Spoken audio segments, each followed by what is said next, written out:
안녕하십니까, 용도사 인사드리겠습니다. 지금 도쿄올림픽이 연일 시끄럽습니다. 주최국가인 일본에서 한국 때리기를 열심히 하고 있습니다. 사실 한국과 일본 간의 갈등이 꾸준히 있어 왔습니다. 무역 제재를 통해서 노노재팬이라던가 보이콧, 최근 들어서는 올림픽이 그 무대가 되고 있습니다. 그러나 뜻하는 대로 그 결과가 도출이 되지 않자 일본은 자국민들을 대상으로 유언비어나 다름없는 뉴스를 쏟아내면서 우미나 정책의 길을 걷고 있습니다.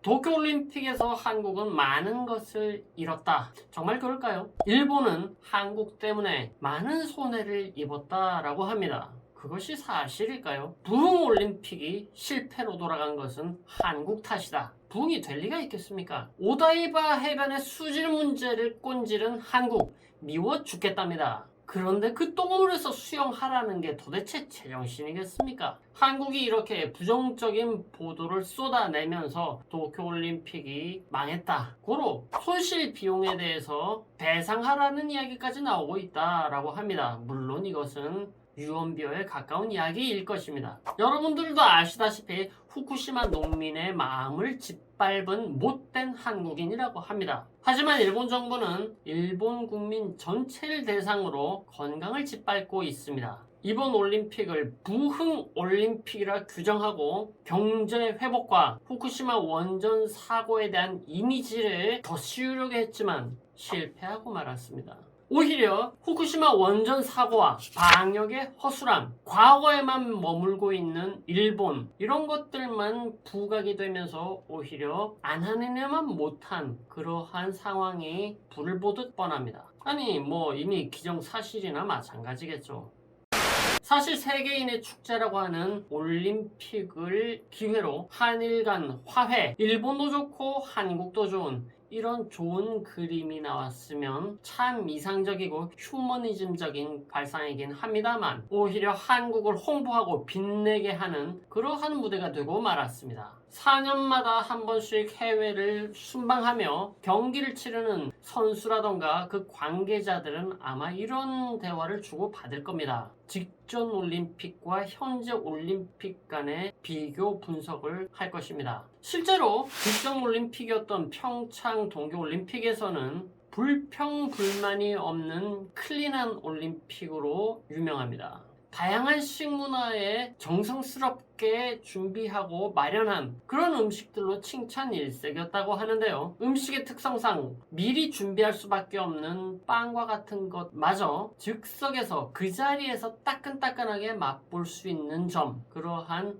문화적인 부분까지 혹은 개인의 알러지까지 충분히 세심히 배려한 그런 올림픽이었다라고 합니다. 그런데 일본은 후쿠시마 식자재로 선수를 먹이겠다. 과학적으로 충분히 검증된 음식이다. 그걸 어떻게 믿습니까? 그리고 그것은 과학이 아닙니다. 방사능 물질인 세슘, 이것이 고작 10년 안에 사라진다라는 것은 말도 안 되기 때문이죠. 지금도 여전히 강과 하천에 바다에서 세슘이 곳곳에서 발견되고 있다라고 합니다. 일본은 직전 올림픽, 평창 올림픽에서 여러 가지를 베끼고 따라하기도 했습니다. 상공에 드론을 띄우는 것이라던가 과거 우리나라 예능 프로그램에서 했던 픽토그램, 그건 역시 베낀 것으로 판명이 났다라고 합니다. 그런데 왜 이렇게 비교당하는 짓을 일부러 행했을까요? 미스테리한 일입니다. 장신들이 많은 서구 선수들이 편안하게 누울 수 없는 골판지 침대, 거기에 반해서 우리나라는 뜨끈뜨끈한 온돌에 푹신한 침대, 난방까지 확실하게 최고의 휴식 공간이 될 수 있게끔 세심한 배려를 했었습니다. 이런 것을 따라 해야 되지 않겠습니까? 최대한 그 자리에서 요리하는 그런 정성을 보이는 우리나라에 반해서 언제 요리했는지조차 알 수 없는 도시락, 거기다가 바가지, 이런 것이 어떻게 세계의 잔치라고 할 수 있는 올림픽에서 발생되는 일인지 모르겠습니다.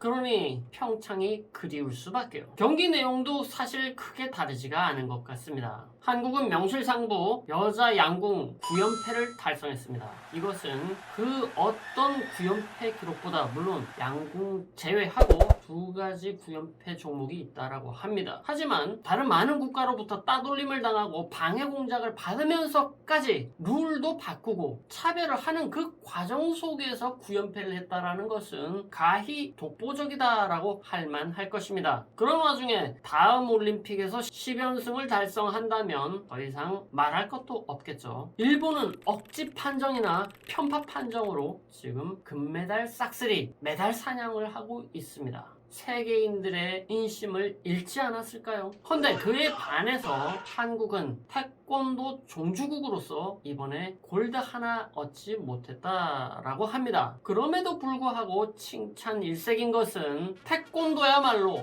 올림픽 정신에 부합하는 가장 이상적인 종목이다. 그 이윤즉슨 아무리 가난한 나라라 할지언정 맨몸으로 즐길 수 있는 운동이며 노력한 만큼 충분히 금메달을 획득할 수 있기 때문입니다. 사실 스포츠라는 것은 돈이 좀 들어가는 것이 대부분입니다. 장비며 스텝이며 어떤 지원이 이루어진다던가 돈 좀 있는 집안에서 운동을 시키는 경우가 많습니다.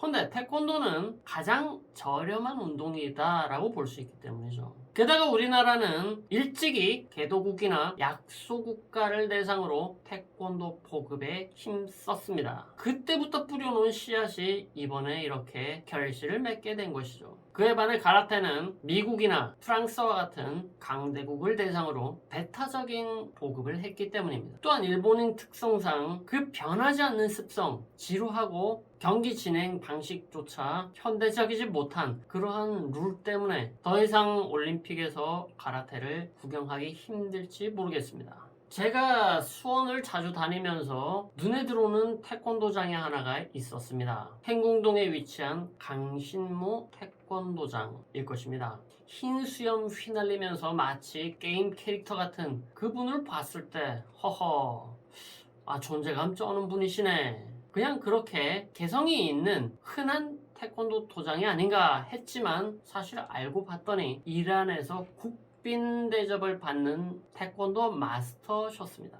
이렇게 우리나라는 일찍이 태권도 보급을 있는 자에게만 보급하지 않았으며 널리 전파하는 데만 힘을 썼습니다.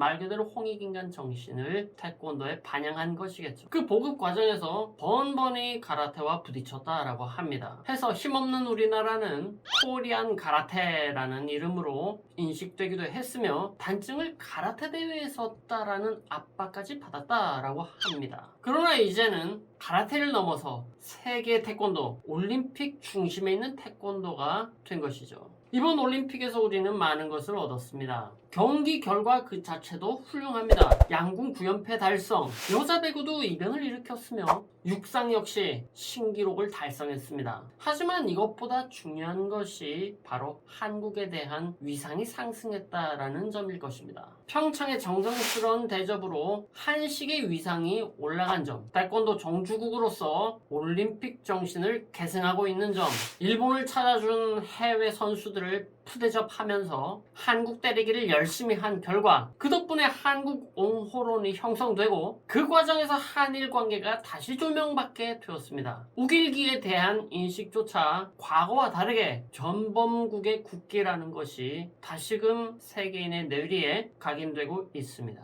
이러한 일본의 치부가 재조명을 받는 것은 일본인 스스로 만들어낸 결과입니다. 그런데 정말 기이한 것은 말입니다. 전범국의 입장이면서 더더군다나 피해 국가가 참여하고 있는 올림픽 그 마당에서 히로시마 원폭 피해자를 추도하는 묵념식을 가지자. 이것이 도대체 인간의 머리로 할 수 있는 상상이 맞는지 의심스럽습니다. 왜 히로시마 원폭 피해자들을 위해서 묵념하자고 때를 썼는지 참 모를 일입니다. 덕분에 우리는 땡큐지만 말입니다. 아베의 무역 제재가 우리나라 입장에서는 부품 국산화에 성공하는 계기가 되었으며 그 결과 아베는 일본인들로부터 저거 엑스맨 아닌가? 한국을 돕는 거 아닌가? 이러한 의혹을 받고 있다라고 합니다. 그런데 그 뒤를 이은 스가 역시 한국을 돕는 엑스맨이 아닐까요? 이제 2024년에 프랑스 파리에서 올림픽이 다시 열린다라고 합니다. 저는 2024년이 한국의 국력이 상승하는 문화 강국이 되는 그러한 일이 있을 것이다 라고 말씀을 드렸었습니다. 세계인에게 문화를 알 수 있는 아주 절호의 기회가 되지 않을 것 같습니까? 다음 시간에 또 다른 주제로 찾아뵙도록 하겠습니다. 감사합니다.